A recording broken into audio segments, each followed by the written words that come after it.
محترم اسیان خطا ہمارے لا ہمیں ان سے بچائے، تو گناہ جو بھی ہیں ان کے چار قسم پر گناہ کہلاتے ہیں۔ بعض گناہ ایسے ہیں کہ جن کے کرنے سے اللہ تعالی نیکیوں سے محروم کر دیتا ہے۔ گناہ کیا اور نیکی جو تھی، نیکی کی طاقت سلب ہو گئی، اب نیکی نہیں ہو سکتی۔ بعض گناہوں کا یہ اثر ہوا کہ انسان نیکی کرنے سے محروم رہ گیا۔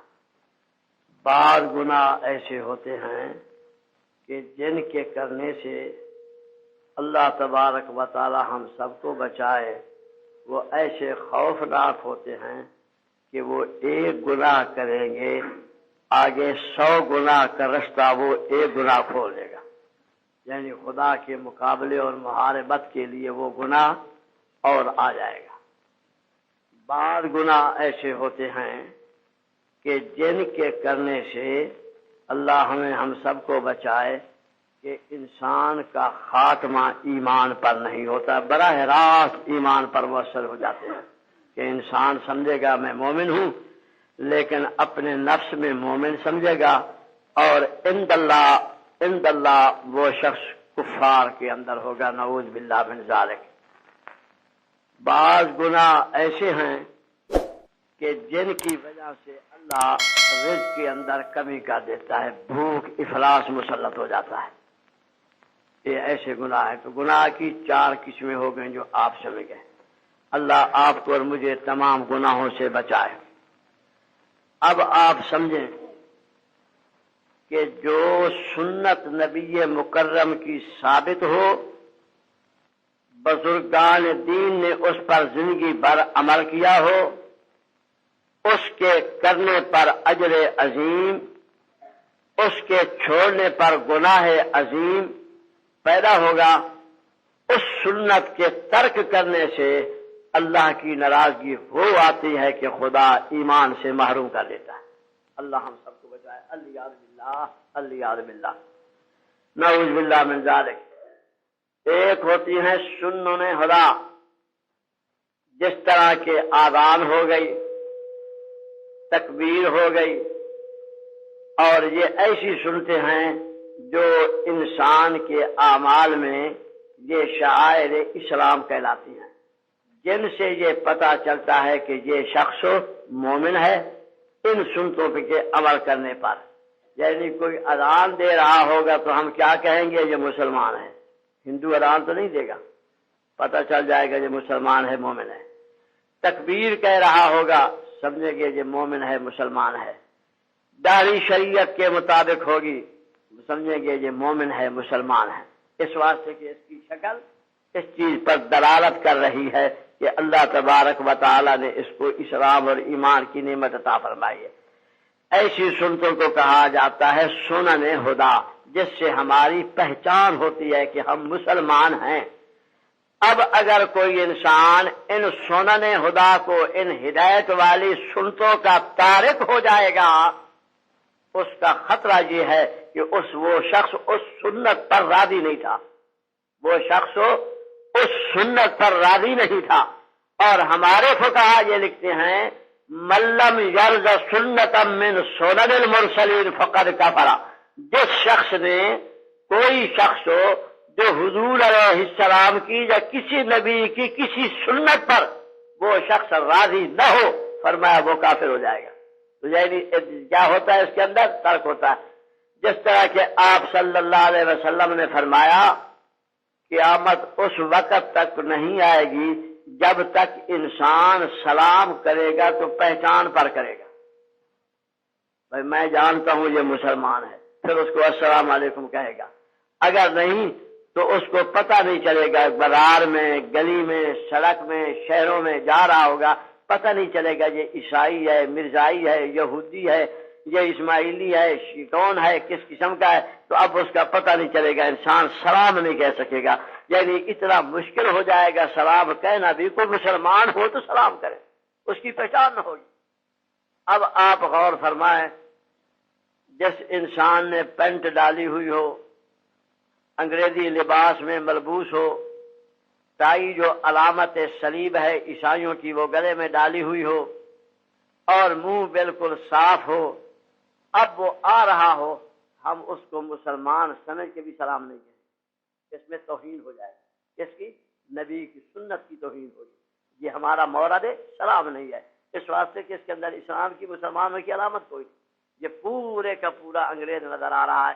تو جب انگریزی لکھوں، میرے نبی نے فرمایا من تشبہ بقوم فہو منہم، جو شخص جس قوم کی شکل شباہت اختیار کرے گا وہ ان کا ہے، ہمارا نہیں۔ اب اللہ کے نبی نے اس کو اپنے ہاں سے نکال دیا ہے، اب جس کو پیغمبر نے نکال دیا ہو، میں اور آپ اس کو داخل کر سکتے ہیں حضور کے دربار میں، جب اللہ کے نبی نے اسے نکال دیا، یہ ہمارا نہیں ہے۔ من تشبہ بقوم فہو منہم، جو شخص، اللہ فرماتے ہیں وَلَن تَرْضَىٰ عَنْكَ الْيَهُودُ وَلَا النَّصَارَىٰ، تم زور لگا لو تمہارے پر کہ یہودی اور نصرانی راضی ہو جائیں گے، فرمایا ہرگز نہیں، حَتَّىٰ تَتَّبِعَ مِلَّتَهُمْ، یہاں تک کہ تم اپنے اسلام کو چھوڑ کر چاہو تم وہی یہودیت اور عیسائیت کا اعلان کر دو کہ وہ مسلمان نہیں ہے، پھر وہ تمہارے پاس راضی۔ اب آپ غور فرمائیں کہ اب جتنا ہمارا فوجی طبقہ ہے یہ بعین ہی پورے انگریز کے تسلط کے ساتھ ان چیزوں پر برابر آ رہے ہیں جو برطانیہ کر کے گیا تھا، شکل میں، صورت میں، لباس میں، حکم میں، احکام میں، اطاعت میں، پورا وہی۔ لیکن یہ بتائیں امریکہ اور یہودی ہمارے پر راضی ہے اس فوج پر؟ کہیں گے مسلمانوں کی فوج ہے، چاہے ہم سب کچھ ان کا ہی ہو گئے، شکل بھی بنا لی سب کو، لیکن منسوب کرتے ہیں ہم مسلمانوں کی طرف، تو وہ راضی نہیں ہے کہ یہ ہماری فوج ہے، وہ راضی نہیں ہے کہ یہ عیسائی نہیں کہے گا کہ پاکستان والی فوج ہماری فوج ہے، کیوں؟ اگر سے سب کچھ وہی ہے، قرآن جو فرما رہا تمہارے پر راضی نہیں ہوگی، وہ کیسے راضی ہو سکتا؟ تو جب بھی انسان، اب رہی بات وہ راضی نہ ہوئے نبی کو ناراض کر، جن کو راضی کرنا تھا ان کو تو کیا ناراض، اور جن کے منہ پر لعنتیں برسانی تھی کہ یہ کافر مردود ہے اس کو راضی کرنے کی کوشش کی، راضی وہ بھی نہ ہوا، نہ ادھر کے رہے نہ ادھر کے رہے، نہ خدا ہی ملا نہ وصال صنم، بات تو یہ بن گئی، کسی طرف کدھر ہے؟ تو اب ایسی سنتیں میرے نبی مکرم کی چھوڑ دینا کہ جن سنتوں میں ہمارا فرق ہے کافر اور مومن کا، جب یہ فرق ہو جائے گا تو پھر کیا ہوگا؟ فرمایا اب جب یہ فرق نہیں ہے تو یہ انہی کا ہے، مسلمان نہیں کہلائے گا، اس کا اثر یہ ہوگا کہ موت کے وقت کفر پر مرے گا۔ اور یہ علام کی ہمارے حضرت مولانا احمد علی لاہوری رحمۃ اللہ علیہ کے ایک ڈاکٹر مرید تھے اور بڑے نیک آدمی، بڑے صالح تھے، ملتان بھی لگے رہے ہسپتال میں، وہ اپنی زندگی کے واقعات انہوں نے لکھا ہے، ایک رسالہ شائع ہوا ہے، انہوں نے کہا ہے کہ سینکڑوں موتیں میرے سامنے ہوئی ہیں، سینکڑوں موتیں میرے سامنے ہوئی ہیں، آتے تھے ہسپتال میں، کوئی بکتا بکتا گالی دیتا مر گیا، کوئی حساب گنتا گنتا مر گیا، کوئی جناب علی چیز بیچتا بیچتا دوبارہ شیر کہتا کہتا مر گیا۔ اس طریقے سے میں نے سوا اپنی اس ملازمت کے دور میں پورے 25 سال کے اندر 3 آدمیوں کو کلمہ پڑھتا دیکھا، باقی جو بھی مرا نہیں مرا۔ یہ رسالہ نکلا تھا، میرے خیال میں اگر ہوا تو میں آپ کو اٹھا کے دے دوں گا، وہ عام چھپا تھا، اور یہ رسائل میں بھی آیا تھا، بینات میں بھی آیا تھا، ایک رسالہ نکتا ہے ملتان سے اس میں بھی آیا تھا، اس کے بڑا مضمون تھا، مستقل رسالہ بھی نکلا تھا۔ انہوں نے پھر واقعات سارے تفصیل کے ساتھ بیان کیے کہ ایک مریض ہے، اس کی یہ نازک حالت تھی، ہم نے یہ علاج کیا، اس کا یہ ہو گیا۔ تو اس طریقے سے بہرحال عرض یہ ہے کہ یعنی ہم تو سمجھتے ہیں نا بڑے مومن ہیں، یہ ہمارا زبانی دعویٰ ہے، جب تک کہ اپنے دل کے اندر جو عیسائیت کا صنم ہے اس کو نہیں نہ گرائیں گے، جب تک کہ دشمنی انگریز اور عیسائیت اور یہودیت اور کفر سے دشمنی نہ ہوگی، ایمان سینے میں نہیں آ سکتا۔ بغض تو ہمارے ایمان کی دلیل ہے، من احب للہ و ابغض للہ، میرے نبی کا فرمان ہے کہ بغض تو اللہ کے لیے رکھنا ضروری ہے۔ تو اب میری عرض یہ ہے، اسی واسطے فرمایا اب میں کیا عرض کروں حضرت، ہم نے علماء کی مجلسیں چھوڑتے چھوڑتے دین سے دور ہوتے ہوتے کفر والی باتیں ہمارے اندر آ گئیں اور ہم نے ان کو ایمان اور اسلام سنا دیا۔ جب انسان منہ صاف کرتا ہے، داڑھی کو صاف کرنے کے بعد آئینہ سامنے وہ دیکھتا ہے. حضرت مفتی صاحب رحمت اللہ علیہ نے فرمایا کہ جب وہ یوں دیکھتا ہے نا کہ میرا چہرہ اب اچھا ہو گیا خوب، اس اچھا کہنے پر مرتد ہو جاتا ہے کہ اس نے نبی کی سنت کو ترک کر کے اپنے آپ کو اچھا کہا. یہ سنت نہیں، یہ فرض ہے. اس فرض کو ترک کر کے یہ نہیں. اور اس واسطے فرمایا میرے نبی مکرم نے جس شخص کی مونچھیں ہوں نا وہ دعا کرے اللہ اس کی دعا کو قبول نہیں کرتا. کتاب میرے پاس موجود ہے، فردوس دینوی حدیث کی کتاب ہے. اس کے اندر کیا لکھا ہوا ہے کہ میرے نبی مکرم نے یہ فرمایا کہ جس شخص کی مونچھیں بڑی بڑی ہوں نا وہ دعائیں مانگ کر رہ جائے اللہ اس کی دعا کو قبول نہیں کرتا. وہ اسلام میں ہے ہی نہیں. دعا تو مومن کی ہے. وما دعا اور کافرین الا فی ضلال. کافر کی دعا تو گمراہی میں ہے، وہ کیسے اس کو مل سکتی ہے؟ اس کے ساتھ معاملہ خدا کا وہی ہوتا ہے جو کافروں کے ساتھ ہے. جو ان کے لیے تقدیر میں لکھ دیا اس کے لیے بھی وہی لکھ دیا، وہی ملے گا. دعا والی بات نہیں ہے کہ اللہ تعالیٰ ایسے لوگوں کی دعا نہیں قبول فرماتے. اب آپ اس حدیث کو لیں تو ہمارے اوپر ہمارے احباب ہمارے گھر میں کتنے لوگ موجود ہیں کہ جو استجابت دعا کا حق ہی نہیں رکھتے. انہیں اس کا حق بھی نہیں ہے کہ وہ خدا سے مانگے اور اللہ ان کو دے. اللہ ناراض ہو چکا ہے، اللہ غضبناک ہو جاتا ہے، ناراض ہو جاتا ہے. اسی واسطے فرمایا اللہ تبارک و تعالیٰ کی حدوں کو نافذ کرو تاکہ پھر خدا تعالیٰ تمہیں عذاب سے بچائے گا. اگر خدا کی حدود نافذ نہ ہوگی خدا تعالیٰ انتقام لینے پر آ جاتا ہے. پھر یہ ہوتا ہے مہنگائی آ جاتی ہے، ظالم مسلط ہو جاتے ہیں، تباہی بربادی ہو جاتی ہے، رحمتیں اٹھ جاتی ہیں، جھگڑے پیدا ہو جاتے ہیں، اختلافات اٹھتے ہیں. کوئی انسان کسی انسان کے قریب بیٹھنا جواب بھی نہیں سمجھتا. بھائی بھائی کا دشمن، دوست دوست کا دشمن، سب دشمن بن جاتے ہیں. یہ کیوں ہوتا ہے؟ اسلامی حدیں نافذ نہ ہوئیں. اگر اسلام کی حدود نافذ ہو جائے اللہ تعالیٰ کے حکم کے تحت وہ انتقام ہو گیا. اب اللہ تعالیٰ راضی رہتے ہیں، ان قوموں کے اندر مہربانی فرماتے ہیں.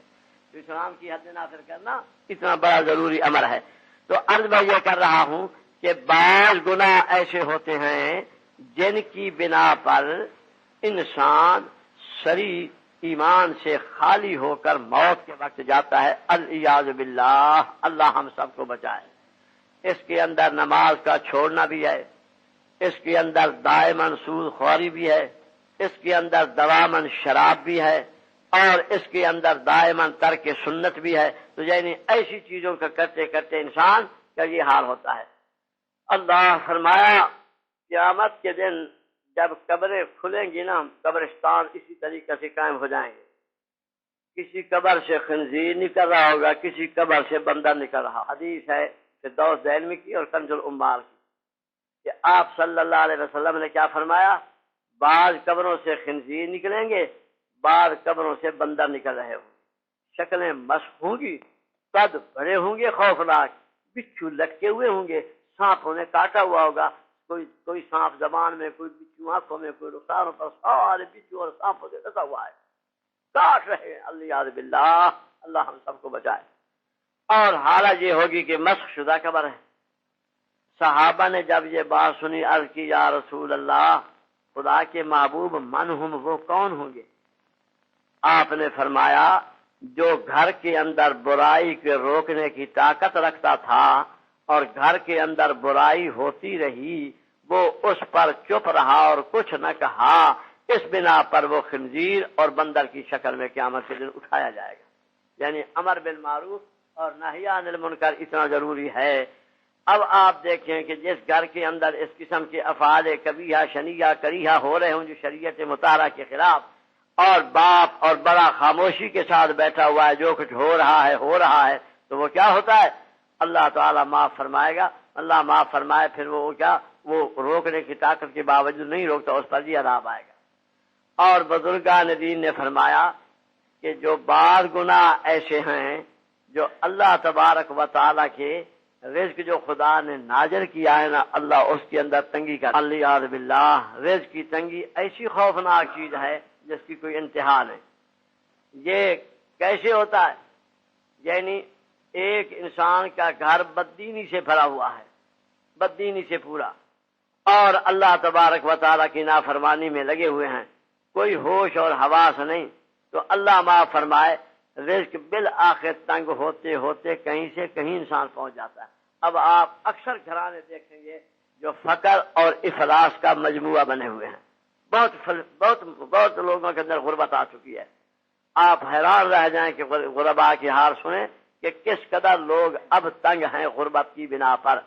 یہ کیوں؟ ہمارے گناہوں نے ہمارے رزق کے اندر کمی پیدا کر دی. یہ سزا ہوتی ہے مسلمانوں پر خدا رکھتے ہیں کہ کبھی یہ پیچھے ہٹے، شاید توبہ کر لے، شاید یہ توبہ کر لے. اور اگر یہ توبہ کر لیں گے تو اللہ تعالیٰ کی رحمت ہو جائے گی. اللہ کی رحمت تو ہمیشہ قائم ہو جائے گی. جس طرح کہ ایک دوست سنا رہے تھے، یہودیوں سے کسی نے کہا بیت المقدس کے سلسلے میں کہ بھائی کبھی تو ہم اس کے فاتح ہوں گے نا، یہ بیت المقدس ہمارے پاس آئے گا. اس یہودی نے بالبدی یہ بات کہی. بات یہ ہے کہ تم لوگ جب اس پر قابل ہو سکو گے جب تمہاری جمعے کی نماز اور فجر کی نماز برابر ہو گئی، پھر تم ہمارے پر آ سکو گے، پھر تمہارے قبضے میں آ جائے گا. اس سے مراد کیا تھی؟ یعنی جس قدر جمعے کے دن تو لوگ اکثر جاتے ہیں نا، مسجد بھر جاتی ہے، فجر کی نماز ہی میں لوگ ایسے آئیں، نمازیں تو ساری فرض ہیں، یعنی جب تک تمہارے اندر بددین اور بے نماز ہوں گے مسجد اقصی تمہارے قبضہ میں نہیں آتا. اور وہی یہ کہہ رہے تھے کہ کوئی یہودی کا گھر ایسا نہیں ہے، امریکہ کے اندر بھی، امریکہ سے آئے ہوئے ہیں، ہر ایک گھر کے اندر کھگل کا درخت لگا ہوا، اور فلسطین میں اور اس علاقے میں ہر جگہ پر یہ درخت لگا ہوا ہے. اس سے بڑا پیار رکھتے ہیں. کیوں؟ کہ ان میں کافر ہونے کے باوجود بھی نبی کی بات پر ایک کافر کو اعتقاد تھا. حضور علیہ الصلوۃ والسلام نے ارشاد فرمایا جب حضرت عیسیٰ علیہ الصلوۃ والسلام تشریف لائیں گے تو کسی درخت کے آڑ میں اگر کوئی یہودی کھڑا ہوگا تو وہ درخت آواز دے گا کہ یا عبداللہ، اے اللہ کے بندے، ہادہ یہودی، یہ یہودی کھڑا ہے. یعنی درخت بھی اس کو چھپا نہیں سکے گا، مگر ایک درخت جس کو حضور نے یہودی فرمایا، ہماری پنجابی زبان میں اس کو کھگل کہتے ہیں. فرمایا یہ کھگل کا درخت ایسا ہے، اردو میں اس کا نام ہے ہی نہیں کوئی، کیونکہ ہماری اردو کی کلام ایسی ہے اکثر چیزیں اس میں نہیں آتی. اب آپ بتائیں اردو زبان کے اندر اس انگلی کا کیا نام ہے؟ آپ ساری کی یہ انگلی آپ نام نہیں بتا سکتے. اردو زبان اتنی ناقص ہے کہ ہماری ایک انگلی جو رہ گئی، اس کا نام اردو زبان پنجابی میں ہے، کیونکہ پنجابی وسیع زبان ہے، اردو تنگ زبان ہے. اس طرح انگریزی تنگ زبان ہے. انگریزی کے اندر جو ہے نا کئی الفاظ ایسے ہیں جو کئی پر بولے جاتے ہیں، تو فلہذا انگریزی بھی تنگ اور اردو بھی تنگ زبان ہے. صرف وسیع زبان ہے، عربی ہو گئی، پنجابی ہو گئی، ہندی ہو گئی، فارسی ہو گئی، یہ ایسی زبان ہے جو بڑی وسیع ہے، ہر چیز کے اسمان کے بعد موجود ہے. تو اس طریقے سے یہ درخت بھی ہے، اردو کے اندر اس کا نام نہیں، جو پنجابی میں جو ہم کھگل کہتے ہیں وہی بتا دے. اگر آپ کو نام آتا ہو تو بتا دے، جب ہے ہی نہیں اردو کے اندر آپ کیا بتائیں گے؟ قطع تو نہ ہوں گے. نبی کی بات پر کافر کو اتنا اعتقاد ہے، مانا نہیں، بات سچی سمجھ گئے کہ بات سچی کہہ رہے گا، مانا نہیں ہے، اور ہم ماننے کے باوجود نبی کی بات پر تصدیق ہی نہیں، خیال بھی نہیں کیجیے میرے ساتھ ہوگا یا نہ ہوگا. تو اللہ تعالیٰ معاف فرمائے.